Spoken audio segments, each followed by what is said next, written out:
Hello and welcome to the 2025-2026 Program Monitoring Validation Training for Title I Part C Records Transfer.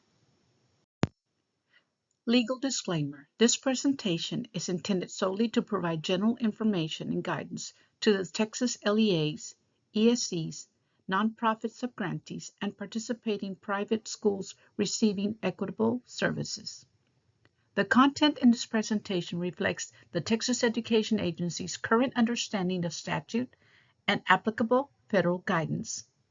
The content of this presentation is subject to change as a result of future guidance and/or other updates provided by federal agencies with regulatory oversight of these programs.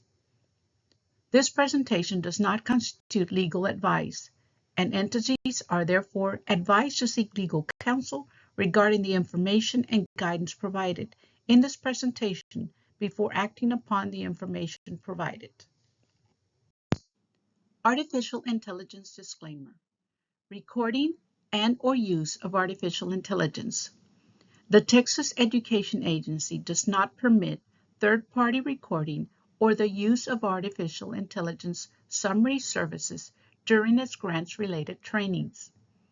Attendees of TA's grant-related trainings may not use AI services, language models, applications, interfaces, or assistants to attend, review, or record the trainings. TA further prohibits any person or entity from using the information included in its grants-related trainings to train AI technologies. Any attendees of TA's grants-related trainings who violate this prohibition may be removed from the trainings and may be barred from attending future grants-related trainings. The Federal Program Compliance Division Program Monitoring Validation documents for Title I Part C can be found in the ESSA Program Monitoring Validations webpage. These resources include guidance documents for each of the Program Monitoring Validations for Title I Part C requirements, as well as training slides and training videos. An additional resource for Program Monitoring Validations for Title I Part C is your Education Service Center.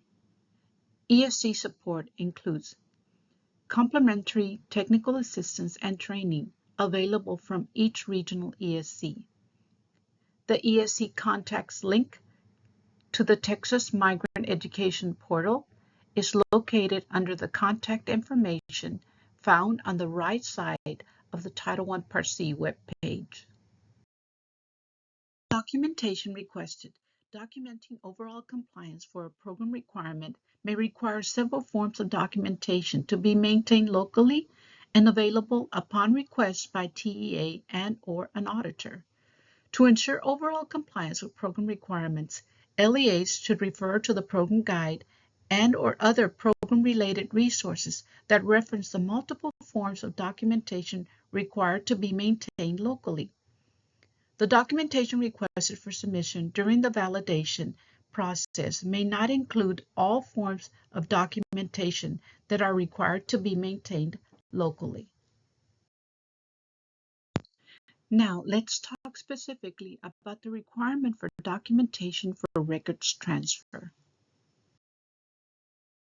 According to ESCA, as amended by ESSA, Section 1304B3, Program Information, each such application shall include a description of how the state will use funds received under this part to promote interstate and intrastate coordination of services for migratory children, including how the state will provide for educational continuity through the timely transfer of pertinent school records, including information on health when children move from one school district to another, whether or not such move occurs during the regular school year.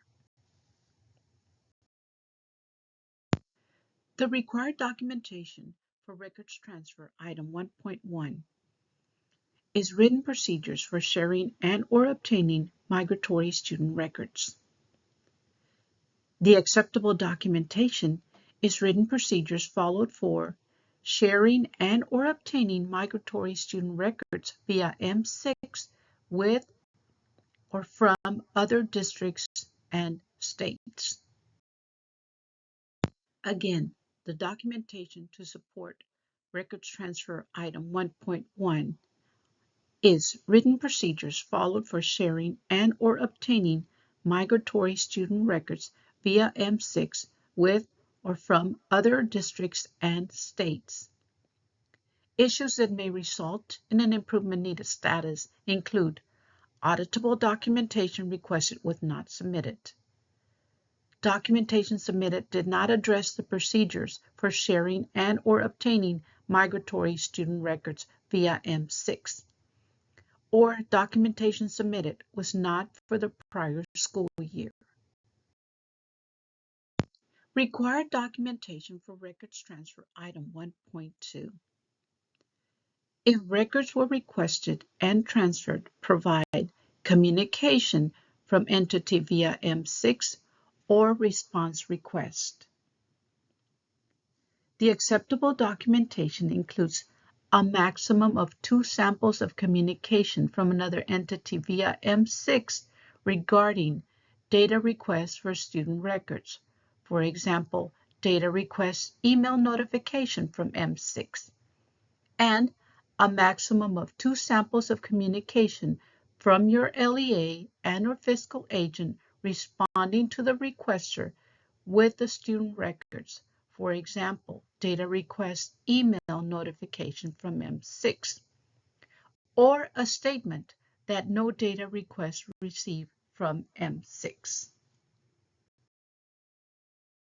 For records transfer documentation 1.2, if student records were requested and transferred, the required documentation is a maximum of 2 samples of communication from another entity via M6 regarding data requests for student records. For example, data request email notification from M6, and the communication from your LEA and or fiscal agent responding to the requester with the student records. For example, data request email notification from M6. If there were no requests, a statement that no data requests were received from M6 is to be provided. Issues that may result in improvement needed status for this requirement are: auditable documentation requested was not submitted. Documentation submitted did not address the communication regarding data requests for student records. Or documentation submitted was not for the prior school year. Resources and support. These resources are available for LEAs to review prior to submitting documentation for selected program monitoring validation requirement. Please take advantage of these documents to ensure the district is informed of the overall process for program monitoring validations and all program-specific resources. These are the requirements for the Title I Part C program as it relates to the Title I Part C records transfer. We hope that you have found it helpful. Please feel free to reach out to us if you have any questions. Here is our contact information. Thank you.